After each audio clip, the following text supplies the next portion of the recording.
Hi, my name's Steven. I'm the little brother. My name's Kevin. I'm the middle brother. My name's David. I'm the biggest of all the brothers. This is the Brothers Born podcast. The three of us don't see each other very often, so we decided that this is how we're going to hang out. We hope that y'all like listening. All right, talk to you soon.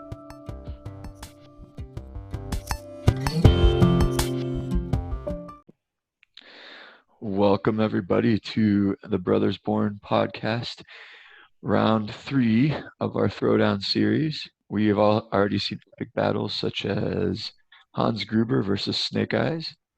We know how that one turned out. Hans Gruber won, of course. Then we've seen James Bond versus Mario, which I'm sad to say James Bond lost, but Mario won, and Mario's a good chap. So here we go, round 3.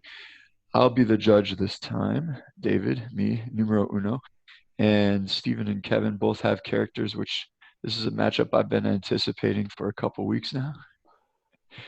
It could be really quick, or it could be, I don't know, it could have some interesting angles to it. So we're going to go ahead. Who wants to start? Actually, Kevin is the winner from last week, right? So Kevin can start first. Oh, okay.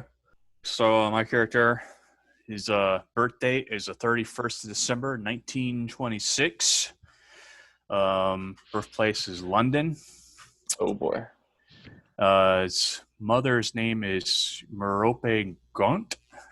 He grew up in an orphanage. Any idea yet, Steven? Yep, I know who it is. All right, who is it?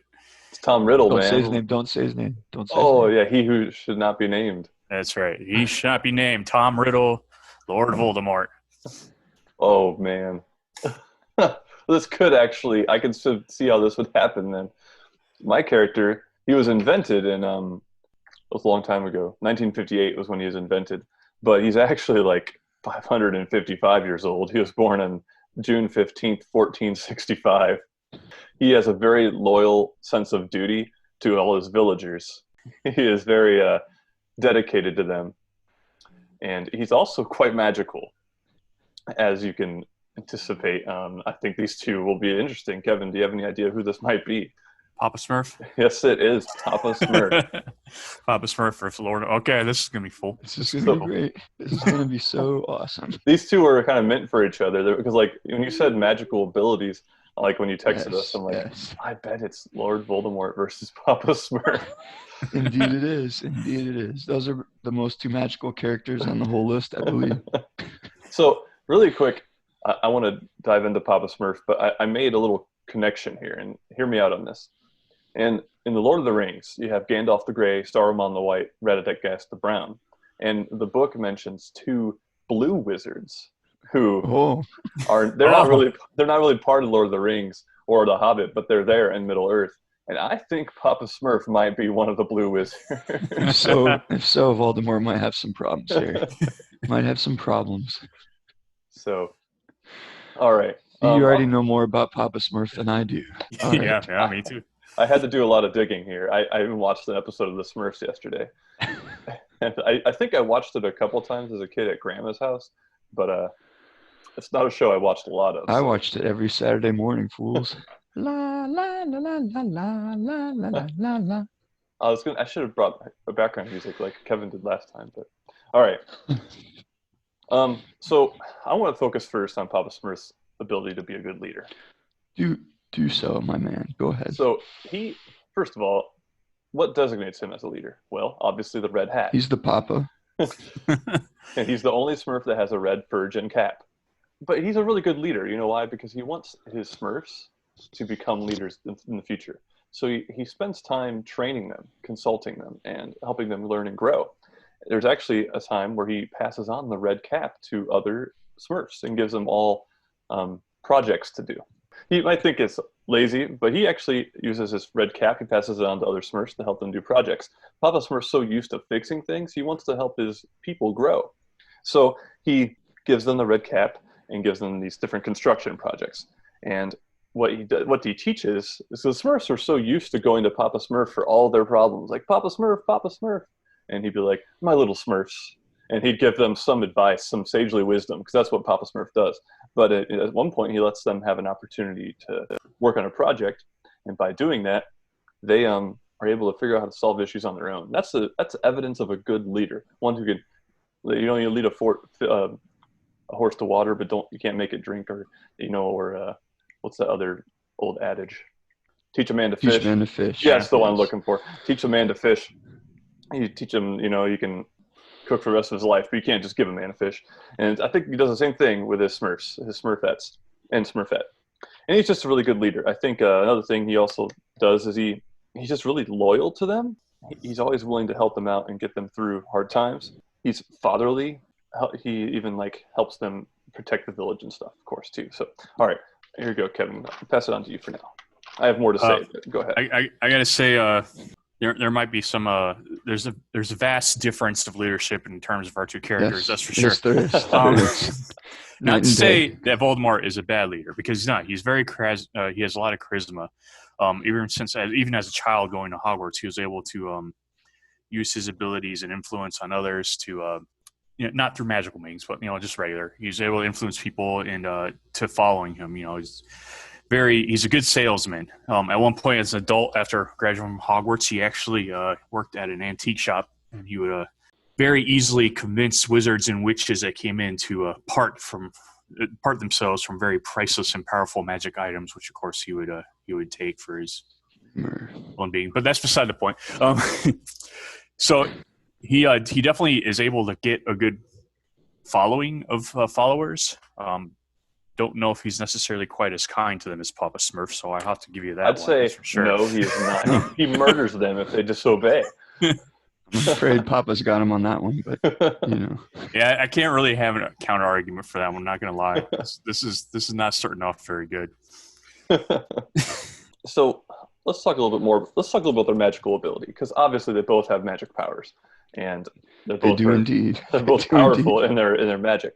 Papa Smurf, I think one of his main areas of strength is he's an expert potion maker, and he makes a lot of elixirs to help the Smurfs. In fact, Papa's their dealer, isn't he? Hey, no, in the world of magic, potions are acceptable, man. And they have a whole course about it at Hogwarts. So, and they do live underneath all those mushrooms. They do have a whole course of it at Hogwarts. That's for sure. That's true. The Smurfs live under all those mushrooms. I never thought about that. Yeah, Voldemort is no stranger to the potions. No, he's not either. I wonder if, circling back to last episode, the Smurfs do live in mushroom houses. I wonder if they have some connection to Super Mario. That would have been a good matchup. That would have been Mushroom Kingdom. So let me talk to you about one of Papa Smurf's potions.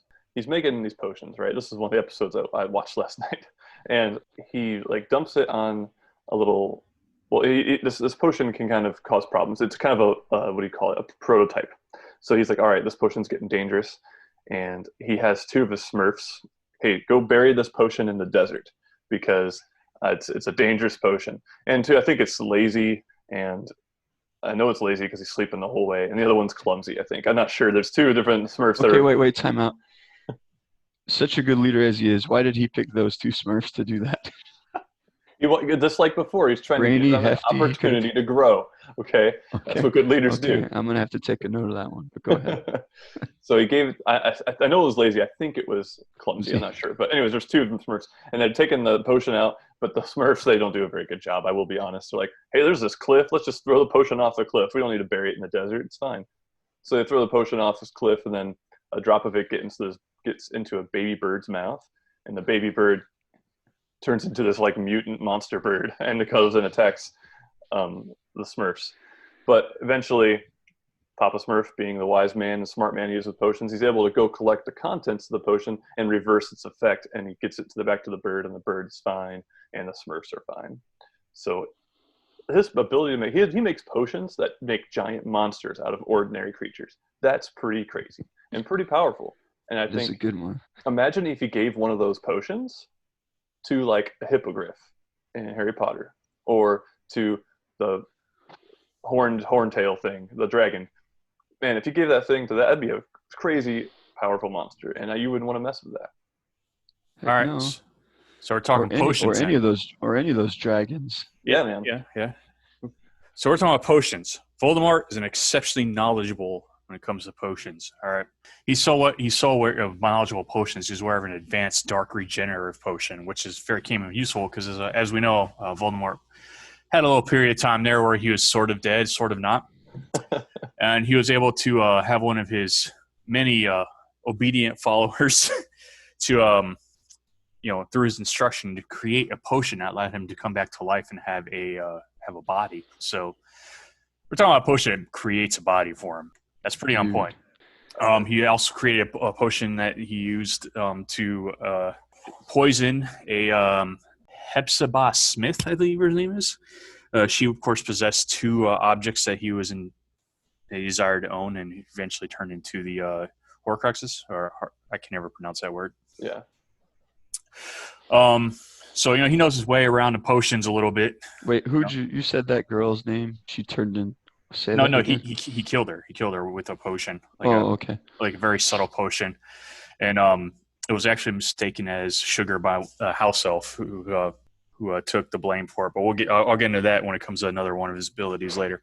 So his potion is killing things. Papa Smurf's potions are bringing them back to their rightful state. Hey, no, but I said his regenerative potion that he instructed, what was his name, Wormtail, wherever, the rat dude, to make, gave him a life. He gave him a body because he was sort of just chilling around, like at that point. As I recall, it's actually a potion's fault that Voldemort even exists, because it's a love potion with his mom and some like human dude or something. And then that's how he was born, because she and this like other human guy got together and freaky deaky. And then that's true. And then so it's a potion's fault that such an evil person exists. So whoever made that potion, I would argue that it's not the potion's fault. First of all, they didn't specify whether it was a potion or whether it was a love charm. Okay. But for the record, we'll say it's a potion. But you see, the potion itself is just a potion, man. It's not like the potion consciously turned him evil.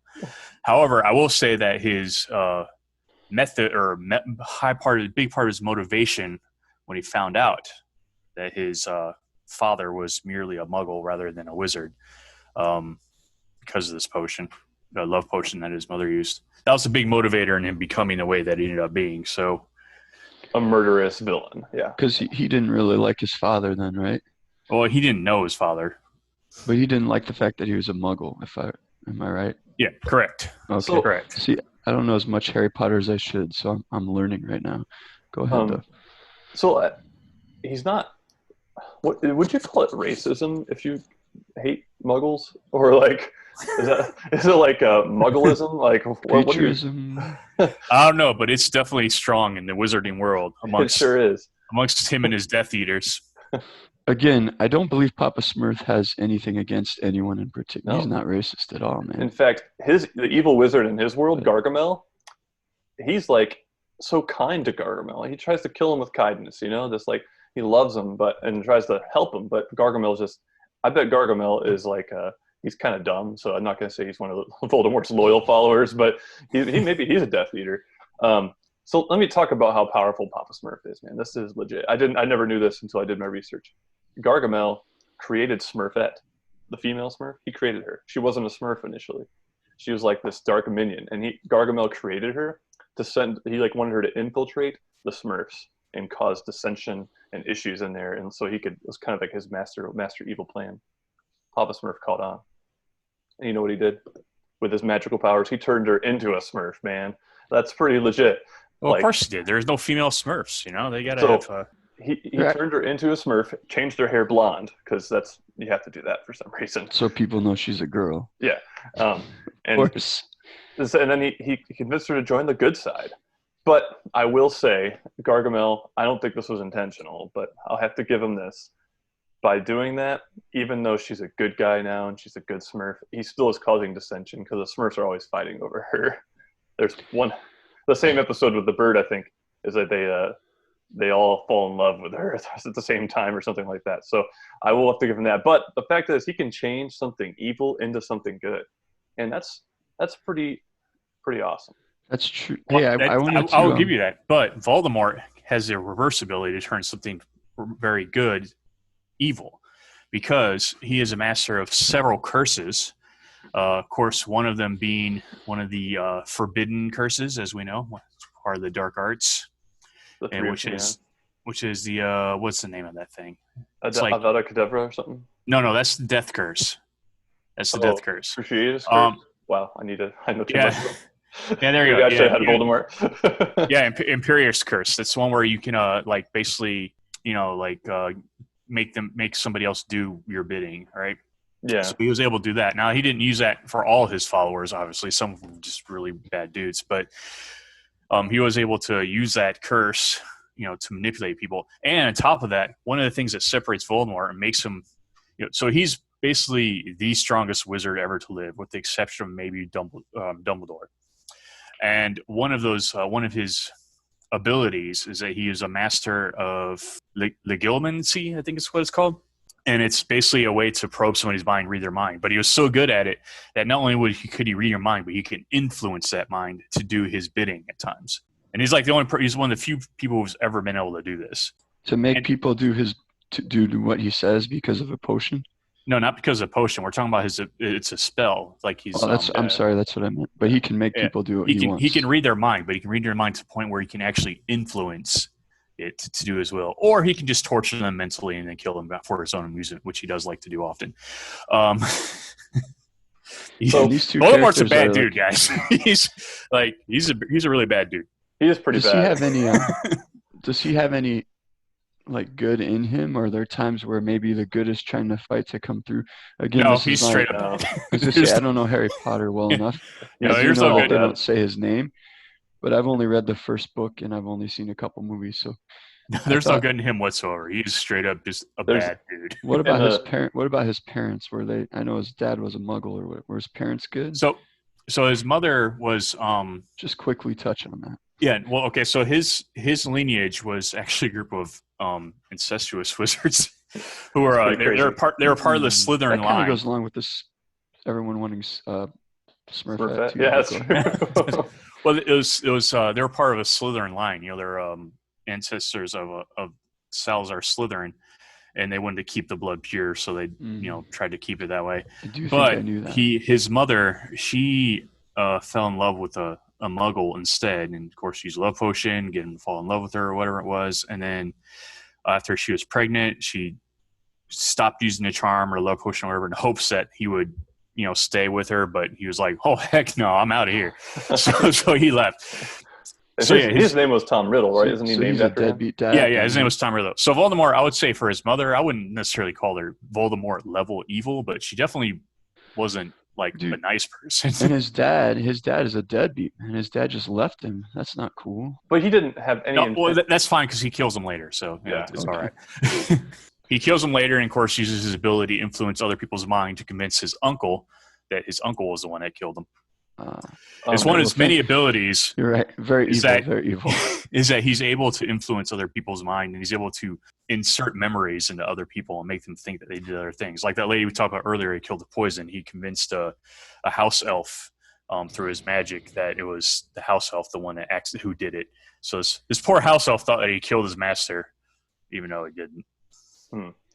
So Voldemort has some pretty crooked ways of getting people to do things. And that he does, man. He relies on his magic to do it a lot of the time. Not always, but a lot of the time. Papa Smurf, he's just genuine, man. He's just good to his people, and they do things for him. They don't always successfully do it. Case in point, those dudes who dropped the stupid potion off the cliff.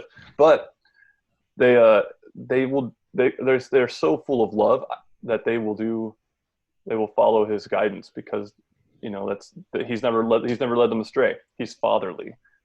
And he watches out for the underdog as well. The clumsy, man, no one likes clumsy. He's clumsy, he's annoying. But nope, Papa Smurf, he's good with him. I agree with you that Papa Smurf is definitely a more loving character, but this is not a battle of morality. This is a battle of who's the better wizard or who's the better magical creature or who to win in a fight. Obviously, if they're fighting over who has the best morals, it's clearly not Voldemort. That's true. But sometimes the good morals will win, even if it's not as strong as the bad. But go ahead. You do. Point well taken, Kevin. I feel like Papa Smurf is more akin to Dumbledore. I think the two of them would be good pals.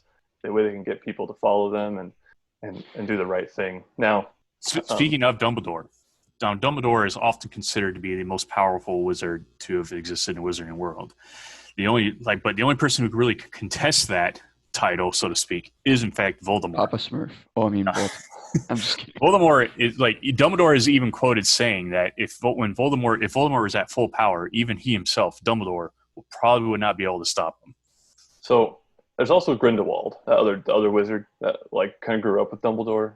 He's evil, but not as evil as Voldemort. But that was he went toe to toe with him a lot. But Steven, what was the point you were going to say?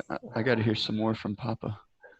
I feel like I know you're onto something there. So, Papa Smurf. I feel a little bit of stretching coming on here. I was done with your case, but I thought you had something there. Go ahead. Dude, okay. I'm not going to dispute with you. Voldemort is a good leader. He's kind of like a Nazi wizard. He gets people to do things. Not the right thing, though. But he is a good leader. He is effective at that. And he's a very powerful wizard. But the most powerful wizard. Most powerful. Yeah, you say that, but look who wins, man. Harry Potter smokes that dude. So is he really the most powerful? Yeah, but think about how Harry Potter does that. Because you got to remember, one of his Horcrux is Harry Potter. Accidentally, he didn't do that on purpose. So he's a dumb wizard too. No. But the only reason why Harry Potter is able to defeat him is because Harry Potter, self-sacrificed himself, so to speak, to I won't say trick, but got Voldemort to destroy his own Horcrux. Because if you realize he broke his soul apart. Essentially, if you count himself into 8 pieces, right? So he's essentially immortal, except. Well, I guess that's not really a great argument. Papa Smurf is 555 years old. Yeah, it's just not really a great argument on the account that, Harry Potter was, of course, able to find and destroy all these pieces. But, he's the only wizard who's able to do this 8 times, and only the second wizard known to have done it at all. I do have a question for you, chaps. You talk about how they're both leaders. They both lead in different ways, obviously. I have 2 questions real quick. This one, if you could touch on, how would they get their followers to how would that be an advantage to them in a battle? I'll start with Voldemort. Go ahead. I'll be honest, when it comes to that, I think it's almost the same. Voldemort and Papa Smurf alike are just naturally able to get people to follow them. I don't know if that's really there's not really any difference in there. Because, Voldemort is evil, and he could force people to follow him, but he doesn't necessarily have to because of his charisma and ability to just get people riled up. And So I don't know if there's really a difference with that. What are your comments on that one quickly, Steven? So how does he get people to do like who has the better advantage here? I'm going to say Papa Smurf, man, because I was talking about Clumsy earlier. Clumsy's kind of the underdog, and Papa Smurf reaches out to him and to boost him up, boost his confidence. Voldemort, what he does with people who aren't confident? Avada Kedavra, bam, you done, fool. No, so Papa Smurf takes weaknesses and makes them stronger. He builds people up. He doesn't shoot them down. Okay. Point well taken. And then real quick, the other thing is I'm thinking of the size of the 2 characters. I know they're wizards, so maybe the size is relative, but Papa, he's got these, his dudes are smaller than mushrooms. There's a whole bunch of them. They run around and then Voldemort, from what I see, he's at least the size of a normal human, maybe.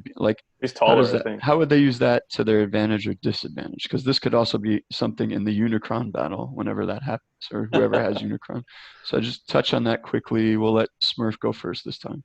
So because he's little, he's agile. Now, he is older, so he might not be quite as agile as his followers, but he can get around corners and hide behind things really easily, clearly.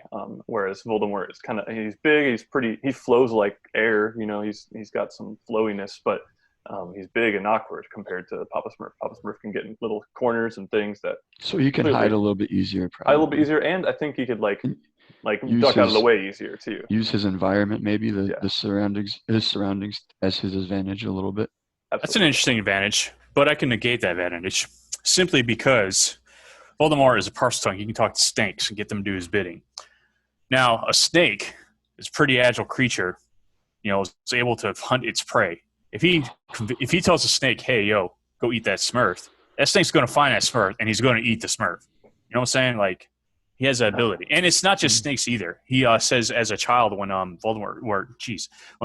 Dumbledore goes to pick him up from this orphanage that he can make animals do things and he can make people do things as well. So if he can make animals and, like any creature do things, even if it's not a Smurf, I'm sure he could easily find one that could assist in locating Papa Smurf. But let's circle back to Papa Smurf's potion. He gives that potion to Nagini. I think that's the name of the snake. Voldemort always says it like that. Nagini, however it is. Anyway, Papa Smurf gives him that potion to shrink that snake down, man. It's just a little worm then. It's not going to do nothing to him. So that's true. Papa Smurf has a way. That is true. Unless you already ate a Smurf. But that is true. He can negate the... Okay. You guys have given me a lot to think about. I have one more point to make. Okay, real quick. Go ahead. Papa Smurf, sure, he might not be as powerful of a wizard. And he might not be as... Well, I'd attest he's just as good of a leader, actually. But he might not be the most powerful wizard compared to Voldemort. But you know what? What's that thing? Good guys always win, bro. Good guys always win. Just saying. Yeah, that's one of the things I was going to say, too. But hold on with my decision here. Like, I'm impressed with the research. I didn't know anything about really either of these characters. I did find out that the Smurfs actually were a comic book too. Yeah. And just a quick side note, in the comic book, there's more girl Smurfs than just Smurfette, which I thought was interesting. It started off in this comic book called Johann and Peewit, and it actually did better than the original comic book, so you turned it into the Smurfs. But it was interesting because I did read that Smurfette dated Papa Smurf at one point, but I don't know. Anyways, that gets into some other level.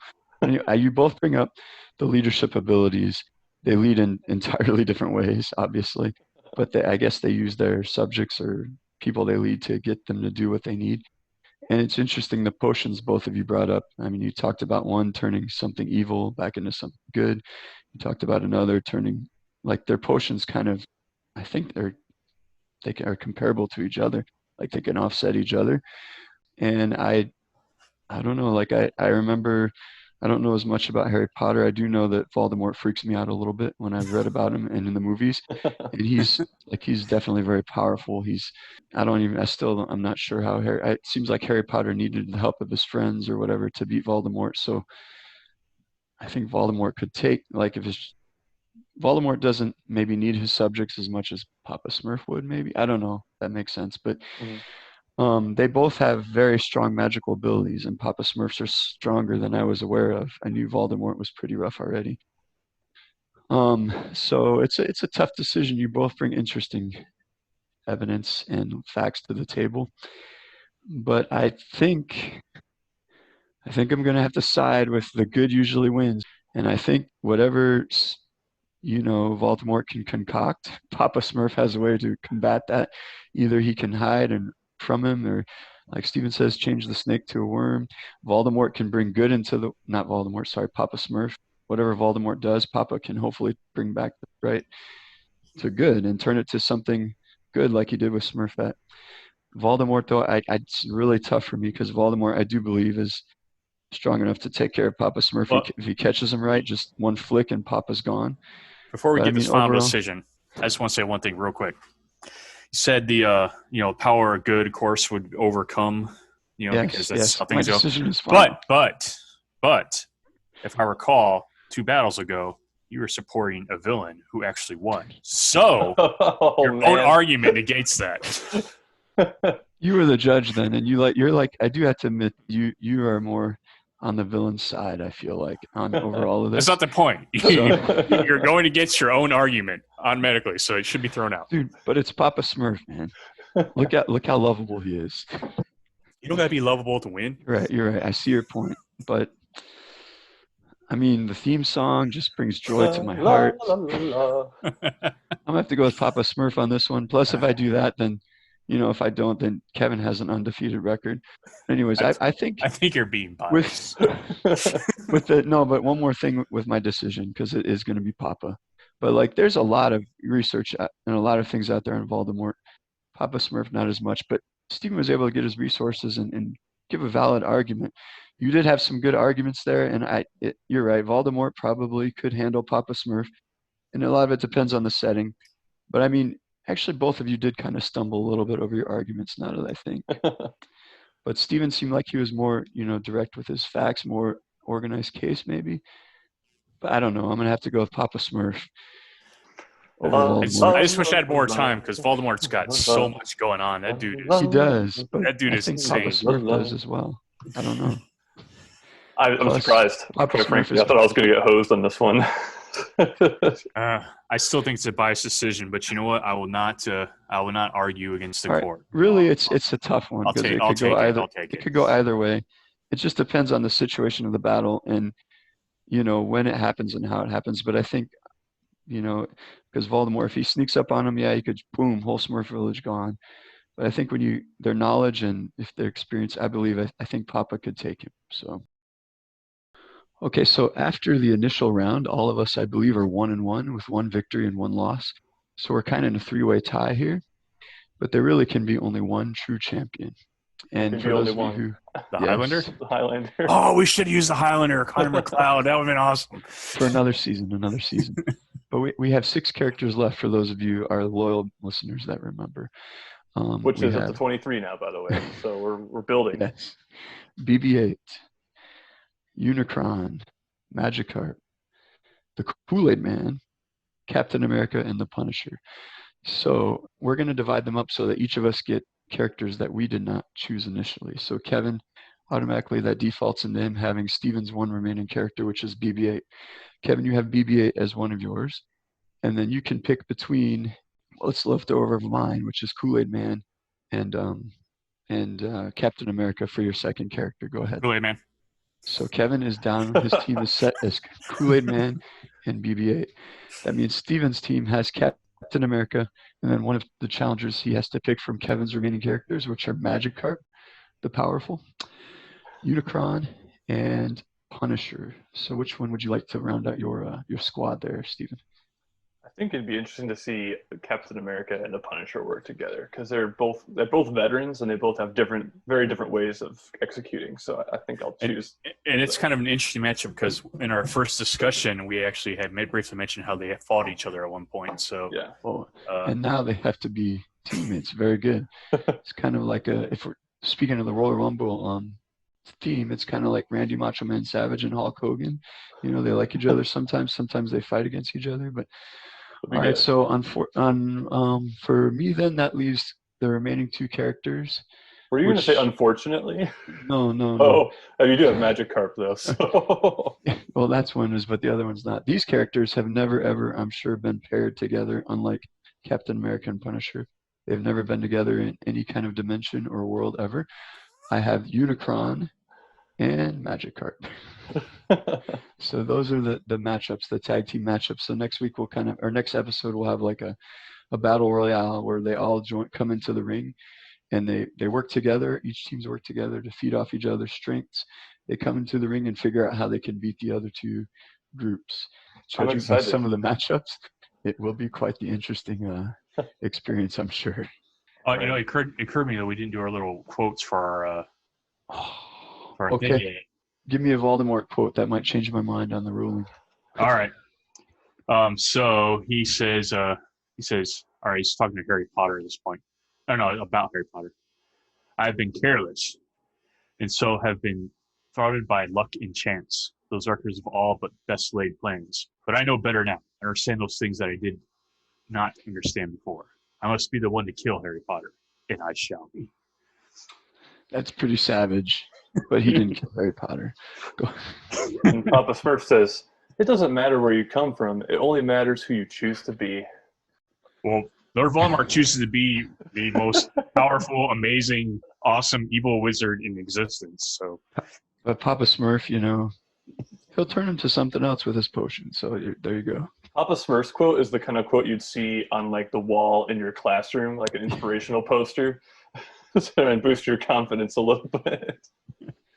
Yeah, I will have to say the 2 quotes. I think Voldemort's might be a little bit better, but Papa Smurf's is definitely motivational. So definitely it makes me want to be better. But Voldemort's is definitely more evil and rough sounding. David, you're a teacher. Can you put that quote up on your wall? Yeah, I think maybe I should, or at least maybe on one of our episodes.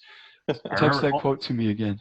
I remember only forcing myself sleeplessly, endlessly, second by second to exist. He's talking about when he was supposedly dead the first time. Dude, did you have that memorized? No, I just read it. Oh, I was gonna say that's awesome. That's how dope he is. He has so much awesome hatred and everything that he's like supposed to be dead, but at the same time he's like, I can keep myself going because of how evil I am. Yeah. I just will myself to exist, and it happens. Telling Voldemort's a bad dude, but I'll Somebody's a little bit. Somebody's a little bit. Someone's a little bitter, but that's okay. You know what? I'm done. I'll be over. I'm over it now. It's okay. I'm excited for Kool-Aid Man and BB-8 taking it in our Battle Royale tag team. Just don't let Kool-Aid Man spill his Kool-Aid onto BB-8, or that could be tragic. And that'll close us out on this particular series, and we'll kind of discuss our plans for after that next time as well. So right. I'm excited. This is going to be good. All right, sounds good. We'll see you guys next time. Bye.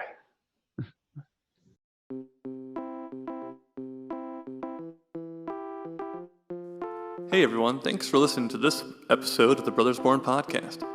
We want to take a moment and thank Blade of Fury for letting us borrow his drawing of Papa Smurf for this week's episode art. You can check out more of his work on deviantart.com, Blade-Fury, or on Facebook, Blade of Fury. Also want to take a moment to thank Kirawa for letting us borrow his excellent drawing of the Dark Lord Voldemort. You can check out more of his work on Instagram or Twitter at KIRIWART. If you like what you've been hearing these past couple episodes, share the show with your friends. If you have a topic, suggestion, or want a shout out on a future episode, you can email us at brothersbornpodcast@gmail.com. Kevin, David, and I have had such a blast putting this thing together, and we're excited to see how it grows. Want to see how it grows with my bros. Anyway, catch you next time on the Brothers Born podcast.